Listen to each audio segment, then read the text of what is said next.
Mini vlog 53 நிறைய பேரோட comfort food டேஸ்டியான உப்பு பருப்பு எப்படி பண்ணுறதுன்னு பார்க்கலாம் வாங்க. 1 கப் துவரம் பருப்பு வாஷ் பண்ணி ஊற வச்சு சேர்த்துக்கலாம்.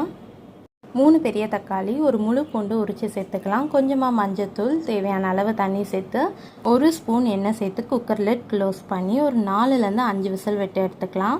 பருப்பு நல்லா வெந்ததும் அதை கடைஞ்சி ஒரு சைடில் ஓரமாக எடுத்து வச்சுக்கலாம். இப்போது நம்ம தாளிப்புக்கு 1 ஸ்பூன் சீரகம், 1 ஸ்பூன் தனியாக நல்லா ஒன்றும் பாதியாக இடித்து எடுத்துக்கணும். இந்த பக்குவத்துக்கு இடித்து எடுத்துக்கிட்டால் போதும். இப்போது ஸ்டவ்வில் ஒரு கடாயை வச்சுட்டு கொஞ்சமாக எண்ணெய் சேர்த்து எண்ணெய் நல்லா காஞ்சதும் இடித்த சீரகம் தனியாக சேர்த்துக்கலாம்.